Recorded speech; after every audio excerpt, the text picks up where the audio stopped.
Good afternoon, good afternoon, good afternoon, good afternoon, everybody. We really appreciate everybody for coming this afternoon.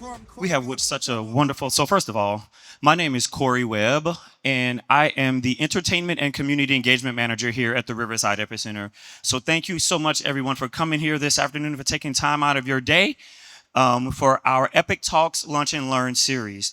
This Lunch and Learn series is really, really great. We have a wonderful panel, esteemed panel here today that will have a wonderful conversation and moderated talk, as well as we will have the opportunity to look into what will be coming soon is our podcast, which is known as Epic Talks Unredacted, where we can really take a double click into this conversation that we're going to have here today. So, ladies, all of you all will be back where we can have a longer conversation, okay? And then, in addition to that, twice a year, we'll also do our Epic Talks, which is our version of a TED Talk or what they call a keynote type of thing for these wonderful folks here in our community. They're doing some amazing things. So the first thing I want to say is Happy Women's History Month, because that's why you have this esteemed panel here. So all the ladies that are here, please give yourselves a round of applause. Fellas, certainly give them a round of applause and don't give them no trouble. All right. Second thing is we're going to just open up with a quick word of prayer because we always like to bless everything that we do around here. So real quick, if you don't mind, move your hats, bow your heads. Dear Lord, thank you so much for this gathering, for this fellowship. We really appreciate all the ears that are here to hear and hearts to receive, Lord. We just thank you that everything moves forward in your name and in your progress. In Jesus' name, amen. All right, so now let me get to the meat and potatoes because we started a couple minutes late and we don't have a whole lot of time. So, because we have so many people up here, we're going to start out and I'm going to give you a brief understanding of who everybody is here real quick. Sorry, ladies, it won't be the whole bio that you sent me. It's going to be the quick highlight reel, okay? So anyway, like I said, it's going to be the quick bio. It's going to be the quick reel here. And I'm going to make sure I start over here first then, since that's what we're going to do. But listen, y'all, this is an amazing, in 2026, we're still having some firsts, right? So this is Chief Shameta Jones-Harrell. She is the Chief of Police of Austell. She is the first female, she is the first woman police chief in all of Cobb County. In the 7 municipalities of Cobb County, she is a first. And of course, I don't have to tell you what the other first is. So there we are with that. So we're gonna make that super quick. But she's the leader of the highest level of law enforcement. She brings vision, strength, and deep commitment to community engagement to the city of Austell. That is absolutely amazing. This lady here, served at Brookhaven PD, and then she was the deputy chief of police in Austell when Scott Hamilton was there, who was also a first in Austell. But now she is, as they say, the top cop there. And sitting right next to her, because I'm sure some of y'all saw the flyer and trying to figure out, man, what is Corey got going on with this panel? Because we have another law enforcement officer here, and I love this lady. This is Maija Mitchell. Maija Mitchell, I don't even have to read her bio because she is just so cool. Because she's a lady that went from the IT world and got into law enforcement, which is super cool. But she is a product of South Cobb County. She is a graduate of Pebblebrook High School. She's a graduate of Kennesaw State University, and she works in their community engagement unit, community affairs unit in Cobb County Police, and she does a lot of amazing things, and particularly for the youth of Cobb County. She works with the Cobb PAL program, which is the Police Athletic League. So if you see all these little girls with their little step team and everything all around the county, that is Officer Mitchell. Okay, so then in the middle we have here is Candace Smith. Candace is just an amazing person. Also, by the way, who supported this event and supports tons of other events. She's a partner of ours here at the Riverside Epicenter. Candace is from LifeLink of Georgia. LifeLink of Georgia is a very, very, very, very, very important organization that has everything to do with making sure that you sign the back of your driver's license for organ and tissue donation. So many of us find ourselves in a situation where we might need a new kidney, need a new heart, need new lungs, whatever it is. This is the organization that advocates to make sure that we have the proper information and the knowledge that's necessary to be able to make those decisions. And then, of course, I'm going to move on here to Brittany Ziggy. And Brittany is amazing because she's an entrepreneur in the world of healthcare. She also manages, so she is the owner, founder of Paramedical Consulting Firm. She's a healthcare professional and consultant focused on improving systems and delivering better outcomes in patient care. So that is super duper important. And then, of course, my good friend, your good friend, y'all have seen her around the Riverside Epicenter so much. You've seen her all over Atlanta. This is Chris Cage. Chris Cage is an amazing, amazing entrepreneur. But I learned something about her recently in just doing the research for this event, that she is a crisis management specialist. She's in communications and public relations. Like, she is the real life Olivia Pope, y'all. And then in addition to that, as an entrepreneur, she also operates Event Helpers. Event Helpers is also our partner here at the Riverside Epicenter for our farmers market. So for those of you that come on the weekends, which by the way, farmers market will start coming up this Saturday. No, excuse me, this Sunday, March 22nd. So please be on the lookout for that. So make sure you follow us on all of our social media and everything and our website. So come see us on Sunday for the opening this spring for the Epic Farmers Market powered by Event Helpers and Local Pop Market. See, I got it all in. That's great. So everybody give up a round of applause for all of our panelists here today. So we're going to just get right into it real quick. So we're going to start real fast, and everybody please be kind of brief, and forgive me if I feel like I'm just rolling so quick because it's already quarter past. And I know everybody has busy schedules, and we really appreciate you all for being here today. So let's start about your journeys, because we all come from a background. We all come from somewhere where we start. And I'm a firm believer in exposure creates desire, right? So I really love. I just want to hear, Chief, about your journey into law enforcement and how you got here. So I'm originally from Huntsville, Alabama. I went to Jacksonville State University in Alabama, and I was actually recruited by a federal program back then in 2000 that was under the Clinton administration. They recruited college students. They wanted to have educated officers in the field, and they focused on community engagement. So I was recruited by that initiative, and they offered to pay back my college, my bachelor's degree for college. So from there, I went to College Park Police Department. I spent my first 13 years at College Park Police Department, and yeah, so there it was a very probably my best experience in law enforcement, believe it or not. I really enjoyed my time at College Park. It was very community oriented, and I worked my way through there up to sergeant. And then from there, I decided to follow my chief that was actually at College Park over to Brookhaven Police Department and be part of that startup of that police agency. And so worked my way through the ranks there, through different fields, whether it was community engagement, support services, criminal investigations, all the way up to major over support service division. And then Scott Hamilton actually recruited me over here to Austell to be his deputy chief, and I walked in with him in August of 2022. Wow, that is an amazing journey. So how long have you been in law enforcement? 25 years. So that's a lot, everybody, in 25 years. This lady is very accomplished, and when she talks, she knows what she's talking about, all right? So we're going to continue to move on. And Officer Mitchell, please tell us about how you got into law enforcement and what your journey has been through Cobb County Police Department.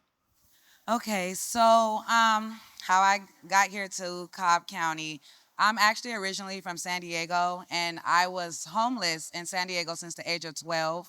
I was taking care of my little brother, and so we moved to Georgia for a better life, right here on Six Flags Drive, and well, now Riverside Parkway. And started Pebblebrook High School, and no one ever knew I was homeless because I didn't want me and my brother to get split up. And so at that point, my brother started getting into a lot of trouble.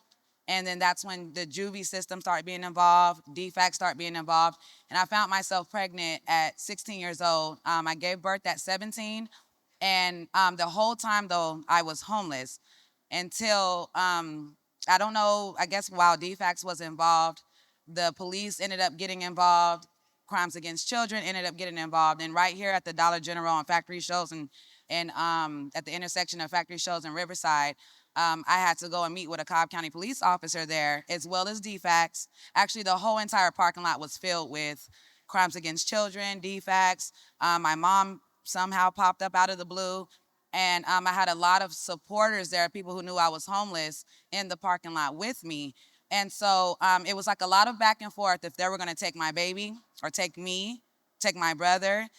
And as I was explaining myself, and I had a lot of, teachers at school, I was a straight A student, that was calling and to advocate for me in this parking lot. And I was crying. And so the officer sat there and he was listening to everybody's story. He walked over to me and said, and as a Cobb County police officer, he said, sweetie, I believe you. And he set me down on the sidewalk and he said, and I was in pajamas, like I was in a onesie, and my daughter was as well. And it was really cold outside. It was in December. And he said, do you know what protective custody is? And I don't know. I was like, jail. I'm like, what? No. And so he said, I'm going to have a crimes against children person come and they're going to pick you up because you do not deserve this life. I've never had anything, never had a home. I get off the bus, I stayed with friends. And so I went into protective custody and went into a foster home. And it was like, it literally changed my life. And I said, you know what? I want to give back to the community. I've always wanted to go into the FBI. I've always wanted to be like a part of the community. I'm just an acts of service type of person. And so I said, you know what? I'm going to pay for myself through college, which I did. I got an IT certification. Ended up getting accepted into Kennesaw State. I paid my way through college because I didn't get the benefits of what DFACs had because I was too old in the system. And so from there, I applied. I interned with Smyrna Police Department for 6 months, came on to Cobb County. I went to Child First. I got my Child First. I'm able to be I'm a forensic investigator for kids. I can do that, and I'm getting ready to go over to our Crimes Against Children unit as a detective. And so that's what brought me here, and I mean, I love it. I'm in the Community Affairs unit now, and I served the South Cobb area for 3 years prior to coming to Community Affairs, which I've been on Community Affairs unit for 2 years. That is amazing. That is so awesome and such a wonderful story. So we're gonna move on to Candace next, and tell us like a little bit of who you are, where you're from, what your journey is to getting to advocacy work, and what you do in the nonprofit sector. So hard to follow that beautiful story. You almost made me cry. Well, I'm not gonna take you all the way back because I'm older than everybody on the panel. so we're gonna keep it brief. So I actually, my best friend, I worked for the mayor's office in City of Atlanta. I was community affairs manager and constituent services, and a really good friend of mine, actually my work partner, needed a heart transplant, but I didn't know that, and I just knew that he had been sick. And we would ride around, and he would go to these meetings. And y'all, he was functioning at 10%. His heart was functioning at 10%. And if you take your hand and this is how your heart normally does, right? It's just your heart does it, but this is like 10% right here. That's how your heart is pumping blood. So imagine somebody still going to work every day, and that's what he was doing. And so he told me one day, he said, hey, I need a heart transplant. And I'm like, what? I never met anybody that I knew of. And so he shared that, and he said, can I put you on my list for them when they call to tell me that I got my heart? I'm like, well, yeah, but how does this work? Like this, I'm green, I'm working in government. So fast forward 2 years later, he got his heart. I'm still working for the city, and I was led by, I was convicted to basically reach out to somebody at LifeLink that I work with periodically within the city and ask, hey, are you guys looking for anybody? He said, actually, we are. And that's how I ended up at LifeLink of Georgia. And my role is to educate on the importance of organ, eye, and tissue donations, specifically in the African American community, because that is where the need is. And so I love my job. It's probably the easiest job I've ever had because I love it, right? When you love what you do, it's not work. So that's what I do. And it has been very rewarding to see the numbers change over the years because of work that I've done directly in the community. So I just want to tell everybody, if you're not registered, consider it. But it's more information and education that I want you to have. So that's pretty much what we do. Awesome, awesome, awesome. And on to you, Miss Brittany. All right. Well, that's hard to come after all of those. It was amazing. So yeah, I'm Brittany. I'm a MBA entrepreneur. I decided to get in healthcare. I was actually on my way to be a dentist, so I did undergrad at Georgia State University, biological science, a minor in chemistry, and I was doing my internship, and they had a lady who was a dentist, and she was doing the dentist, but they had a lady in the back, and she owned the practice, but wasn't the dentist, and I had never seen that in my community. I was like, wow, how do you own a dentist without being a dentist? And she said, oh, I'm just a healthcare investor. So I loved it so much, I skipped going to dental school. I got my MBA, went straight to MBA school, was so fascinated. And then I went back to MBA school and got a concentration in healthcare. So I got hired by someone else here in Atlanta, in Tucker, Georgia, Stone Mountain. And he owned his own practice. He was actually a lawyer that owned a clinic. And I was like, okay. So he hired a clinical director. He hired me because I had the business experience. So I learned from him. I really got a passion for entrepreneurship. And I was like, wow, if he's doing this, I could do it myself. So I was making good money, but of course, I was burnt out, tired, never took a vacation, and he was just living his life. So I learned for a couple years. I worked for him probably 5 years. I taught myself accreditation. I taught myself how to bill. I taught myself how to market. I was doing everything myself. So I told my boyfriend, who's now my husband now, boyfriend at the time, I said, hey, I'm going to go to Texas because I heard that Texas didn't have anything like this, and da-da-da. Literally decided to go to Texas over the weekend. My husband, who was my boyfriend at the time, gave me $2,000 student loan from T-Mobile and said, hey, I believe in you, just go.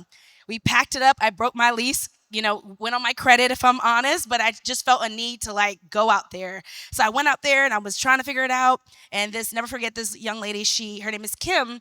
She said, what do you want to do, Brittany? And I was like, I started my own clinic, I'm trying to figure it out. So she said, well, why are you in the hood? I said, well, that's where I'm from. And she said, well, you need to be in the psych wards.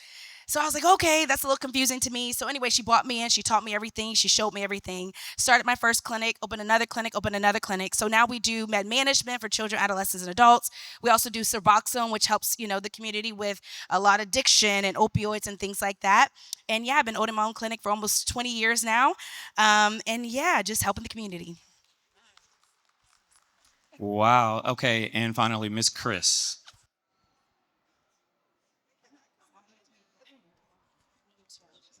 Thank you. Okay, so I don't know how to follow all of that, but you have to follow my journey because there's three parts to it. My life have really been God has been in control of everything. So I got into PR because a prophet, I was doing marketing. I moved to Alabama, hated Alabama, no sweat to Alabama, but I had been living in Atlanta and I absolutely loved Atlanta. Moved there and I was angry at God, to be quite honest. And a prophet saw me and said, hey, do you believe in God? And I said, yeah. He said, well, I have a word for you. He said, God has given you the power and the ability to promote anything. Anything. And it took me years to realize that anything was the word that he said. So I started doing little things here and there. Go from there, my major project that I worked on, the very first project was Don't Text and Drive. So I don't know if you guys are old enough to know about that one, but that was my first big major campaign that I worked on. That's when I learned that PR, community, and how we narrate a story really matters, not just to the media, but for everyone in our communities as well. Okay, so that's the PR side. The event side, now I'm working in PR, chief marketing officer, I'm doing all these things, and then I get laid off. Well, financially, I was okay, but I had a problem with what are other people doing? When they get laid off and they lose their jobs, how do they pay their bills? What happens? Who comes in to rescue them? So we started Event Helpers as sorry, I'm nervous. People were able to pick up a shift and work and get paid the same day. And not only are you able to pick up a shift, but you're able to get paid the same day. We train you, we send you to the event. So you see us in all these big major places. You may see us at the Georgia World Congress Center with our green shirts on. Those are people who were able to pick up a shift. We paid them same day and trained them. To me, that was really important because there was a need. And they always say, if there's a problem, and you're probably the one to solve it. So Event Helpers, we have over 2,000 staff members across the U.S. that's always ready to work at all times. So that's the event side. Well, I went to a farmer's market, and at this farmer's market, I realized that no one there looked like me. So me and my kids were there, we're dilly-dallying, and, they were all talking to each other, and it looked like a really good community and great for them. But then I noticed, I'm very social. Why am I not talking to anybody? I want to meet people. And that just wasn't happening. And I realized they're in their community. And so then I started looking at, well, where are the Black vendors and where are the Black farmers? we want to eat healthy too. So that I went to 4 or 5 other farmers markets in this place in Georgia, and it was the same carbon copy over and over and over. And again, if there's an issue, you're probably the one to solve it. So I called over and they said, yeah, this is an answered prayer, bring it. And it's like a festival every single weekend. The amount of people that we're able to celebrate in our community and feed healthy, organic food is just amazing. So that's how I got started.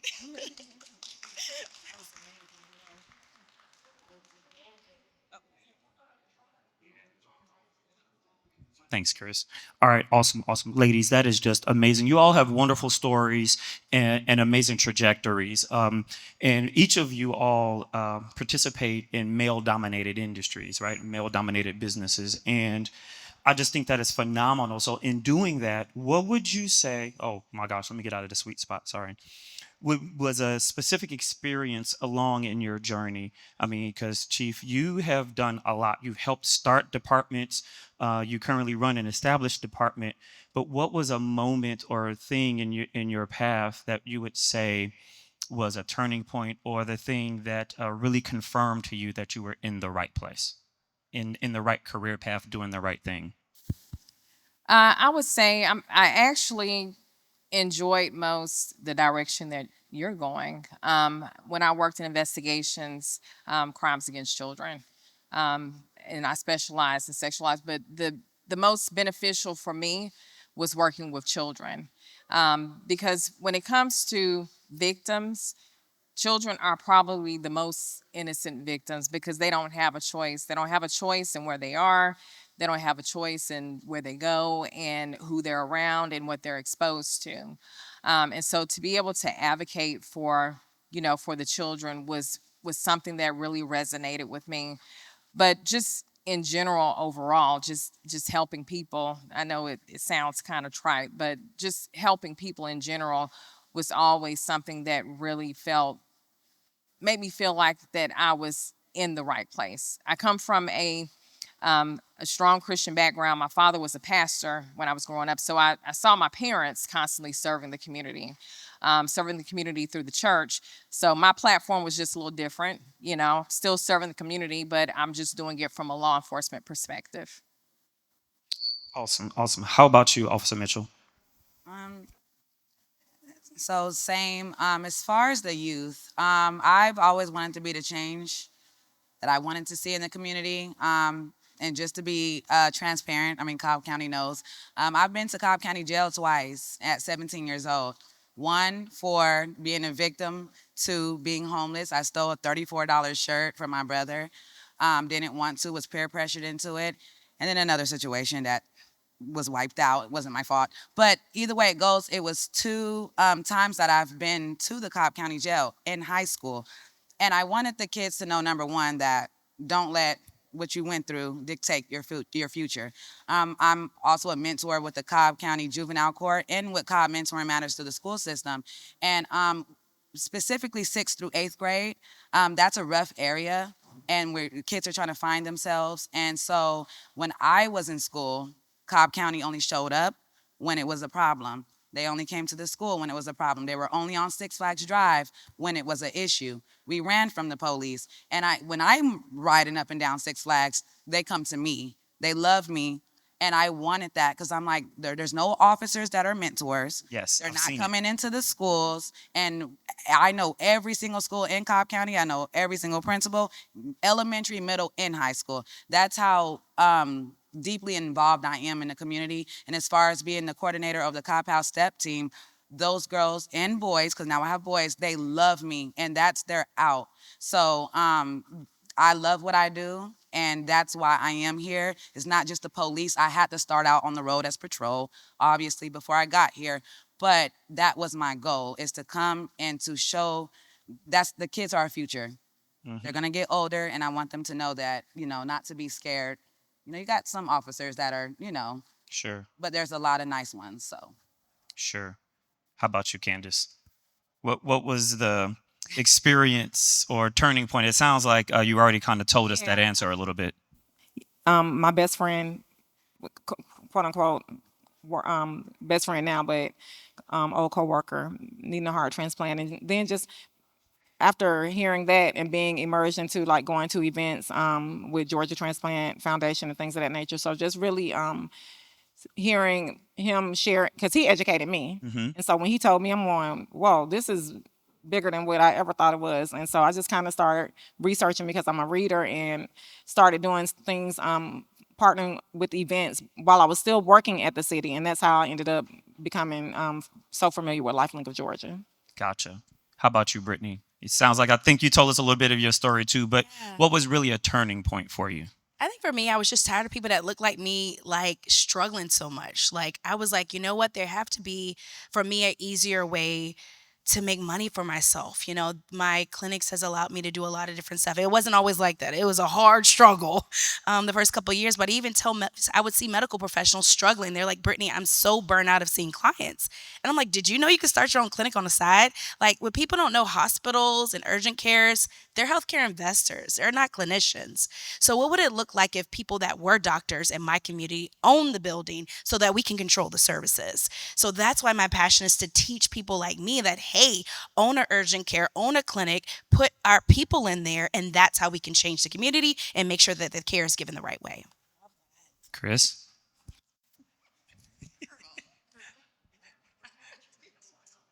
Because what I'm hearing, it sounds like everybody's committed to a life of service Yes. and advocacy and community and help. Yes. So I'll start with this. We have no clue where our food is coming from.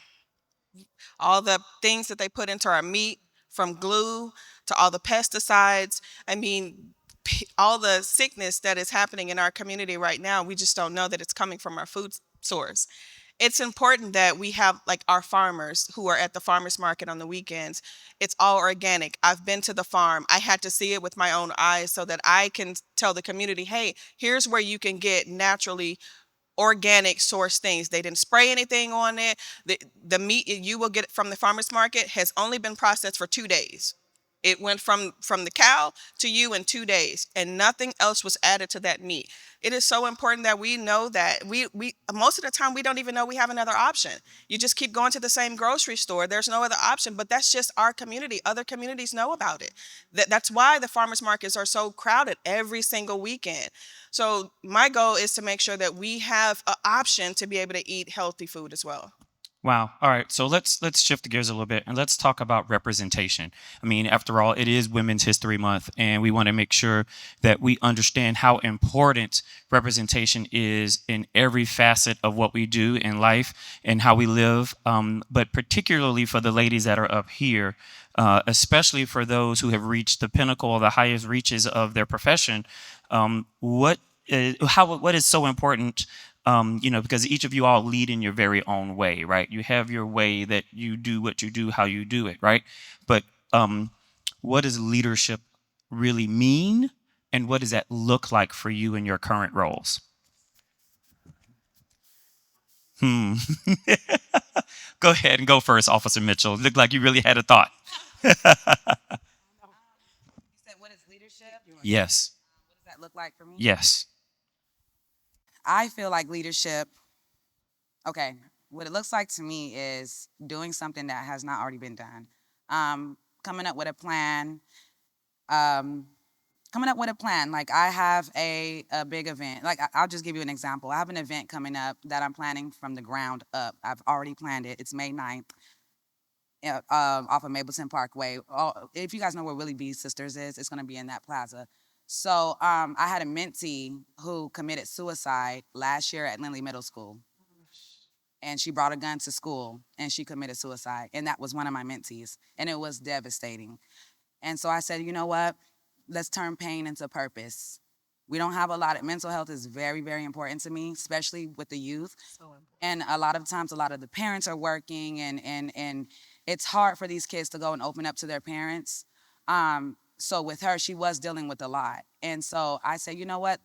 Let me go out, and which I've been doing for the last 2 months, is going out and getting different mental health vendors, faith-based organizations, and youth things to bring all together as vendors to this parking lot I'm going to have a DJ. We're going to eat good. I have some speakers coming out to speak. I have the step team stepping for her. I'm going to go to Lindley Middle School and get some of the dancers. So that's something that I want to bring together to do and make it a yearly thing. I feel like that's leading because there's nothing like that going on right now. And so you guys will see it. You'll see the flyer come out. I'm still working on everything. But yeah, that's what it looks like to me. Let me know how I can help. Yeah. Very cool. Oh, look at that. See how that just happened?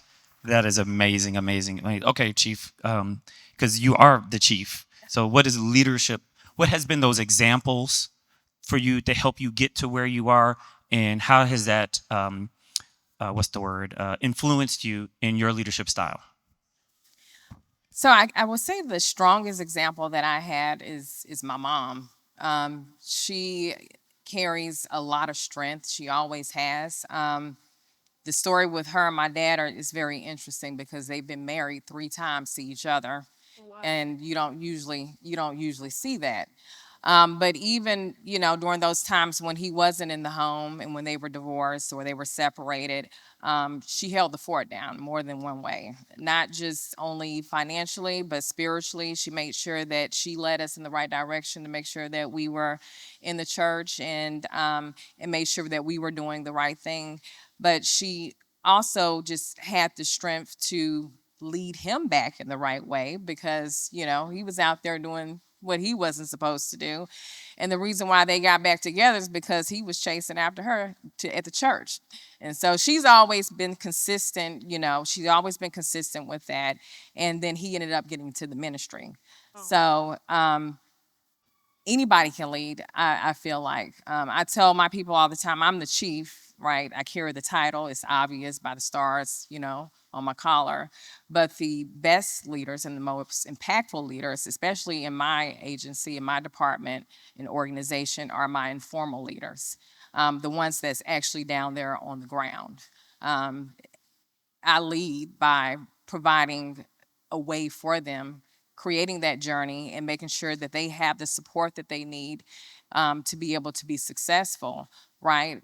But everything underneath me in between that are people that I have to make sure are supported that lead in a way that I cannot because of the position that I am in. So I best understood that from my mom because she didn't have a title. She worked at Kroger for over 40 years, and but she's always done the right thing from my eyes. Always has been helpful to people, from picking somebody up off the side of the road and taking them to get groceries and things like that.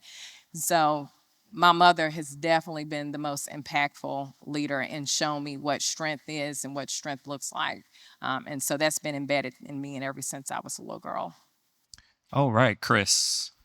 Thank you so much, Chief. So, as a trailblazing entrepreneur, what is leadership look like for you, and how do you lead your organization to success, profitability, and advocacy, and how those things work together? I'm not sure if I really know how to answer that question. I'll be honest. I have to wake up every day and decide to be a leader. There's so many things that attack us every single day, and you can decide whether you want to show up as a leader or you can take the other road. If it's based off of my past and how I was raised, I would be somewhere completely different. But I woke up one day and decided I can make change and I'm going to do that. And my children are watching me every single day. So get around good leaders. I'll say that. Be around people who you trust and will listen to. That's something that it took me a long time to really listen to. I have a really good friend that leads me, and I mean, he's a mentor to me. When I first got around him, he would tell me all these things, and I would think, well, that's crazy. I don't want to do that, but he's already made it. He's already successful. He's already somewhere that I wanted to be, but because of my generation, I just felt like I could do it better. But eventually I started listening to him. So I'm around somebody that I actually trust and that leads me to, in a way that he doesn't care if I think it's okay or not. So he's able to be honest with me in his truth. Like, hey, you need to get your health in order. And then I trust and believe that he's leading me in the right direction. So I'm around great leaders as well. Gotcha. How about you? Either Brittany or Candace can go next. I agree with several things that were said around good leaders. My manager actually is a black woman as well. She's the first black woman to hold her position. But the thing about her is she trusts my decision making, and she allows me to do my job without any interference. There's no micromanaging, but it's a level of trust that okay, she's going to do what needs to be done in the community without there being any fallback or anything of that nature. So putting yourself with people that are like-minded, but also that are higher than you because they can coach you along as well. That's huge. And of course, I think a lot of us, we kind of say like our parental guiders, my mom and my dad, they were also very inspiring for me to just kind of follow their lead and do things that were aligned with the community. I've always been into serving the community. So my dad used to always say, you have to inspect what you expect. And so if you expect a certain behavior or a certain level of performance, then you need to give that same thing. You can't continuously pull out without putting back in. That's right. That's right. Miss Brittany? I love that. I think I take a little bit about what everyone said here. I think that, what stood out to me is Chris, I do have mentors, right? And one of my mentors is actually doing mental health for the country of Zimbabwe right now. And she found me and she was just like, oh my gosh, Brittany, let me pour into you, let me pour into you, let me pour into you. So it's, at the time I was like, I know it all, I'm a business person, you're not, you're a clinician and you don't know how to do business. And that hurt me a lot. So it takes a little bit of humility, I think, to be a leader. And I had to learn that, hey, these people have went ahead of me. These are seasoned people. And just being able to listen to her has opened so many doors for me. And I want people to know that they can do it. Like they call me Brit Don't Quit. My brother actually created it because, when I get nervous doing these things, I'm like, God, I'm just little. Why do you have me in these rooms? But then he was like, you Brit Don't Quit. You don't quit. So it takes a little bit of grit to be a leader as well too. But just like she said, surrounding yourself around people that can elevate you, that can help you, and having the ability to listen to them. Okay, so speaking of surrounding yourself with the right people, and then Candace, you mentioned your higher ups. You mentioned your boss is also a black woman. Obviously, we can see how amazingly beautiful this esteemed panel is. How important is that representation in what you do, and how meaningful is that for folks to see that you're in the positions that you're in, but how meaningful and important is it to you for what you do and drives what you do each day? So for me, because I have a somewhat unique role, it is extremely important that I'm the one delivering the information regarding health awareness and organ health and being a registered donor in the African American community, because we know and we don't shy away from the conversations where people say, well, what about Tuskegee Project and things of that nature? People reference that all the time because sometimes there can be individuals that follow the myths. So we are there to disperse those myths. And it's extremely important to be the person to do that because of how historically African Americans have been disparaged in the health community. So we are aware of that. We don't run from it. We actually say, hey, you're in a safe space. Ask whatever questions. There probably isn't a question that I haven't been asked. So just knowing that they're talking to somebody that looks like them, that matters. I think for me, being in mental health, right? I'm not a clinician. I'm just, owner of the clinics. I want people that are in position that care about our community. And sometimes when you go to other urgent cares or hospitals, they don't look like us. They don't have our best interests. Our bodies are different. Our minds are different. I, her, come from a very toxic family. And that's why mental health stood out to me because I was like, man, by getting therapy, I've been to therapy and it's changed my life, right? So I think, like you said, they have to look like what we are. And knowing that when you come to my clinics, the owner is an African American female, I'm going to make sure that my people are taken care of, which you going down the street. And in my industry, there is no one that looks like me, which is why I try to tell my people to get into this. If you're a doctor, hey, open your own clinic. It doesn't have to happen tomorrow. Can you do it next year, 5 years from now? Because you need representation. When you work from a hospital, there's policies coming down about follow-up medications, how often. And that's why a lot of time people say, why is my doctor rushing? Because up top is pushing numbers. Healthcare is a multi-million-dollar business, which people don't realize.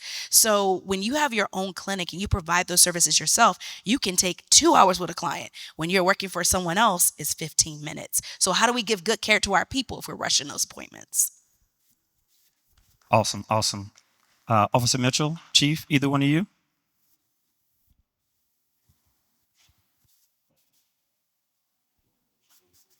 Yep. So, in my position, my role, of course, with me being a woman in a male dominant field, is very beneficial, not just only for the entire law enforcement organization, but also for the community as well. Because I think we all have recognized over the years how we have not been in the best positions because we weren't represented well within this organization. And so people did not know how to approach us, they didn't know how to treat us, and we just weren't being heard in the issues that we had, especially as it related to law enforcement and the delivery of how they delivered services in our communities. There was nobody there to advocate for us. So as a female, internally, there are things that we have struggled with over the years when it comes to equality, being equitable, as far as how we're treated, just advancement, progression within the field. That I have recognized very early on that I have to get to that table, because if I get to that table, then I can change policies, because that's where the power was. And just always knowing that I had to make sure that I knew the federal standard labor laws and things like that, because if you didn't know, if you weren't knowledgeable, then people would take advantage of certain things, right? They wouldn't give you what the acknowledgement and the resources that you needed as a woman, and your rights would end up being impeded on. So um, and then also as far as the community as well, being represented, I do believe that a diverse workforce within a law enforcement organization just better, it helps us know what we need to do to service the community and provide what they need. Females in law enforcement, we only make up a very small percentage, and then when you're talking about leadership, that's an even smaller percentage.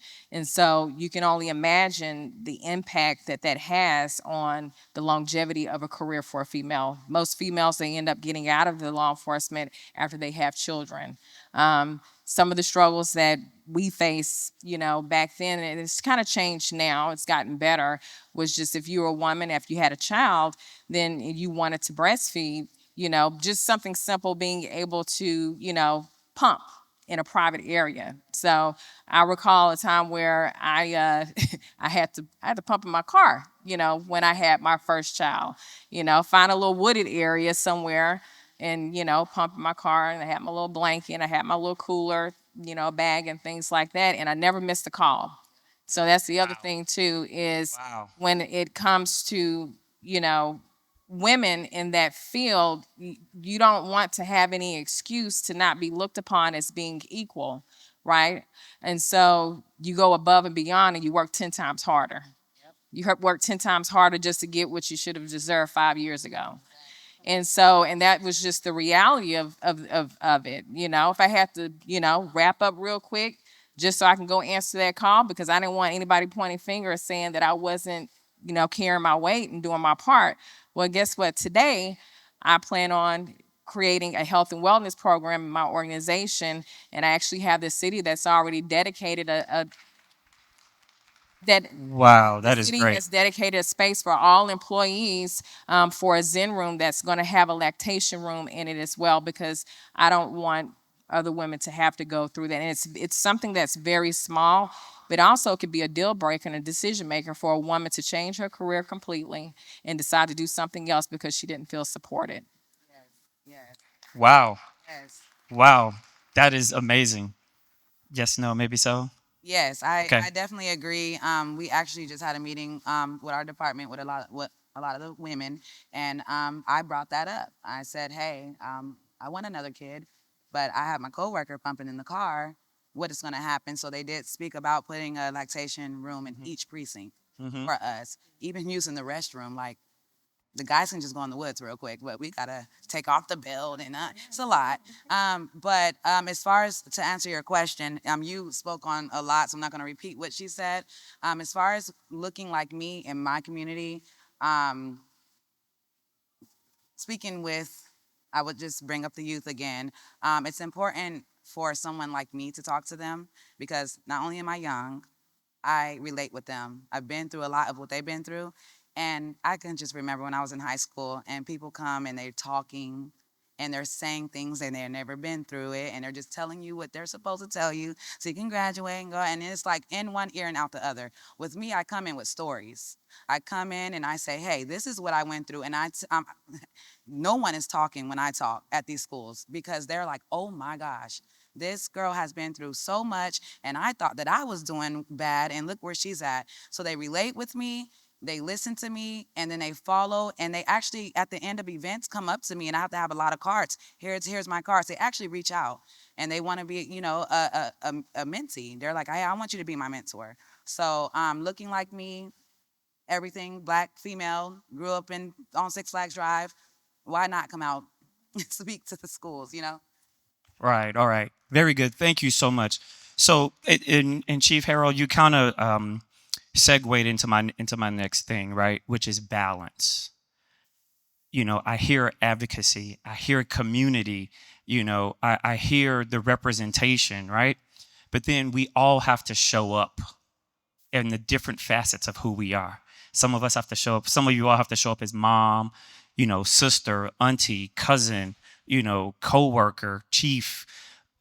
How do you balance it all? How do you figure out? I mean, you said you have to go in the woods and have your little cooler and pump, and then you still don't miss a call.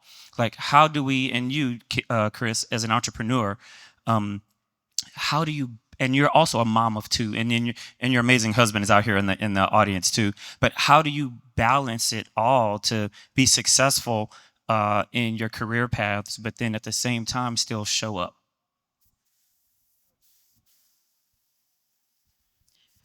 You just said I have an amazing husband, and that's part of it.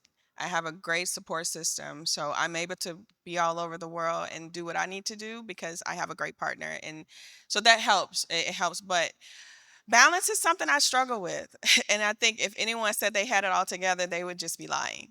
I do take a rest day for myself, and everyone knows that it's typically Mondays, but when the season closes for the farmers market, I take like a Saturday or Sunday like everybody else. But when we're in show season, I take Mondays, and you'd be surprised how many people actually respect that. That, hey, don't contact me on a Monday, even if it's an emergency, call someone else. I need time for me, I need time to get me together, think about how I need to show up in this world, but I also need to be there for my family as well. So and to be honest, I'm still struggling with it. My daughter just this weekend was like, "Well, I didn't spend any time with you."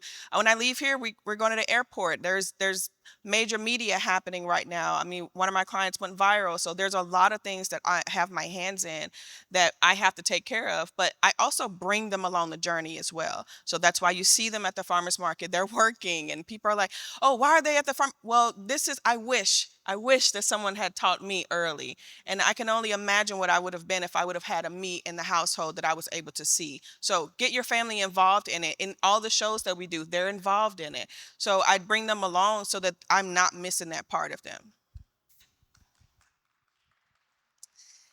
I agree with 100% of what Chris said. I'm struggling. I'm a mom of a toddler. She's 2 years old. And Riley constantly, yeah, it's a 2 year old. And constantly she's like, Mommy, no working, And it's hard. You have this amazing career and things, but then there's times when I need to be focused on mom. I will second you. My spouse is everything. Like I would be nowhere without my patient husband who helps me, who's like, you could still be a mom, but you matter too. Eventually Riley's gonna raise up and grow up. And what are you gonna do? You need to chase your dreams. So even this morning, like, hey, I'll drop her to your mom's house or wherever. I'm gonna get her ready. I'm gonna do her hair. He struggled with the hair, y'all. My baby was walking out looking crazy. But I said, A for effort. I told him A for effort. I got a 2-year-old also. So okay. Oh, so you understand today, and I understand. Okay. I know the struggle. I appreciate y'all effort, But yeah, it takes a community, and I constantly try to surround myself around women like this, or even Chris, about who understand, ambition, but motherhood, and like Brittany's dreams matters too, as well as Riley, and we are having talks about expanding the family, and what does that look like having two under, and all that stuff. So yeah, a community, and just really getting around like-minded women, because as women, it's like I feel like we don't support each other enough, but I'm I'm blessed to find women who's like, no, Brittany, you can do it, or you matter too. But then you could also be a good mom too. And like Chris says, bringing her to work. You need to see me at the clinics. I bring her to Houston with me. My clinics are in Houston. I bring them to her. She's on the plane at the clinics all the time. We're gonna be in Houston this week because things are crazy. So you're gonna be at Houston this week. So just bringing them along the journey and showing her that like you could be a boss too, girl. Like you could be a mom and be an entrepreneur too. Like you could have it. Now am I exhausted? Yes, but I think as moms, it's okay to say like we matter too. I'm not a mom, but I am an auntie and I'm a daughter that is a caregiver to her mother. So that's within itself. It's not a challenge because she pretty much sustains herself, but she needs reinforcement. But as women, we're supposed to have it all. We don't take a break. We don't bounce. So I'm just now in my journey of saying I need a break. So it's hard to balance. But when I hit 50, I was like, you got to start taking vacations. So I take a vacation. I'll take a year. Excuse me. I'll take a year and say I'm going to do 3 things this year. And this year is 4 things. So and they may be small, they may be large, but just cutting some time out for myself. And a lot of times we feel like as women, we can't do that because we think it's selfish. But sometimes you have to be selfish to be selfless. Ooh, that's a bar. That's pretty good. That's really good. Officer Mitchell, did you have something? Yeah, I just learned the word no. I say yes to everything. It's a complete Literally sentence. everything. Corey's like, "Hey, you want to come sit on this panel?" Yes. Yeah, but no, seriously, I did learn how to say no. Obviously, I'm super busy. My schedule is always busy. But when I was on the road, it was really hard because I had to work a beat and then do reports, come home. I cook dinner almost every night. We sit down at the table. That's another thing like I love to do is sit down with my family. I never had that growing up. So that's something I'm instilling. Talk about your day. Trying to show up as a wife and then get back up and come back and show up as an officer. So learned how to say no, and I stopped doing part-times. I don't do part-times at all. Part-times is like an extra job you do on your off day, and you can get paid like $70 to $80 an hour. The only time I did that is when I had to pay for my wedding 3 years ago. Other than that, I do not do it. My 3 off days are my off days. If I'm doing anything in the community or mentoring or going to an event, the great thing about community affairs, my kids come everywhere. Like everybody knows my kids. My daughter comes to all my youth symposiums. She's out there. She loves it. We do a lot of stuff for SWAT Santa, National Night Out. We plan that. So she's with me and my 6-year-old. She's 14 and my youngest is 6. So we're always together. And my husband, he's DJing at the May 9th event. So I got him doing his thing. But it is a hard balance. I started working out 2 months ago, and I go and that's my me time. And I'm like, that's my balance. That's where I find my balance at. All right, Chief. How about you?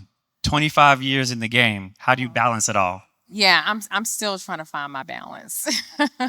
And since I've stepped in this role, since June of last year, I still continue. It's even harder. I'm a single mom.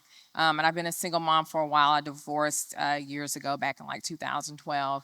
So a good part of my career, I've had to do it with just me. And I'm from Alabama, so I have no family here. And so to be honest with you, I've had to rely on God a lot.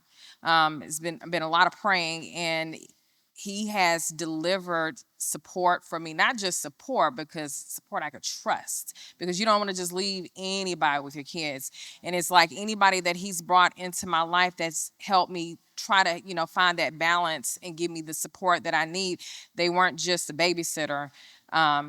They took, my kids to church, and they became kind of part of the family. I became part of their family, and it was a relationship that I was able to cultivate, and not just a daycare.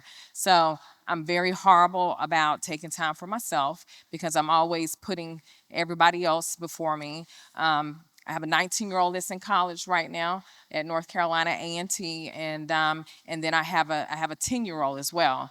And my 10-year-old, what opened my eyes, especially when I go over to Austell and I got in the deputy chief position, he told me one day, he may have been like 6 at the time, and he told me, he said, I need you to call Chief. I need you to pick up the phone and call Chief, talking about Scott. Scott Hamilton, who was the chief before, because he worked you too hard. You always at work, and I said, boy, be quiet. I'm serious. I need you to call him. So I called Scott, and I said, hey, Chance got something he want to say to you, and I gave him the phone. But I try to listen. I'll try to listen to my kids, and just like you, I bring my youngest to the events, and I've always brought them to the events. So everybody in my age, the agencies that I worked at, they knew my kids. They saw them grow up, and sometimes they pitched in and helped out at times too, to watch them if I had to run and do something. So I've learned to try to create a family unit, but I pray about what's delivered to me for that family unit. I love and appreciate that. I can honestly say, especially about for those of you I know personally on this panel, that and we've heard Bishop Bronner say this sometimes. In order for people to believe that they can do it, they got to see it. And I applaud each of you, because I see your kids at the farmers market. I see your daughter at all the National Night Out and all the events. And it's great to hear that you do the same thing. That is so very, very, very important. And I really appreciate the involvement of family. And ultimately, really, it's community in doing those things, because that's how we become stronger. That's how we become better. We seemingly have gotten so far away from community. Everybody's so concerned about I, me, my, and I ain't worried about the next person. But look at this panel. They all work hard. They all fight hard to make sure that we collectively, are safe, are advocated for in our health, and of course, and advocated for in business and entrepreneurial endeavors. For what we do every day. So I really, really appreciate each and every one of you for coming here, taking time out of your busy days today. I'm out of time. I'm over time. Normally we would ask questions, but if you do have a really, really pressing question, I would just ask that hopefully these ladies have an extra moment to be able to ask your question when we end the panel, because I don't want to go too far over time here. So that way our wonderful folks that are here for our 55 plus retired professionals mixer can get back to their wonderful and fun activities. And please, everybody, don't forget, please log on to our website, riversideepicenter.com. Follow us on all of our social media channels, Instagram, Facebook, YouTube, TikTok, LinkedIn. We're on everything at Riverside Epicenter. So please follow us for all of the upcoming activities and things that we have going on. Please do remember, coming up this Sunday, March 22nd, we do have our Epic Farmers Market that will be back here again, as well as many things that we have coming up also. And as somebody's about to try to tell me something I forgot. That's right. And of course, this wonderful, wonderful series that we have here now, our Epic Talks Lunch and Learn program is now available on our YouTube channel. So if you missed the last one about Black art in America, please make sure you go on YouTube so you can see that conversation. And then this conversation will be up very soon, as well as please pay attention to what we have coming on, because Epic Talks Unredacted is coming soon. And everybody, I'm out of time. Thank you so much for coming to the Riverside Epicenter. We really, really, really appreciate you all.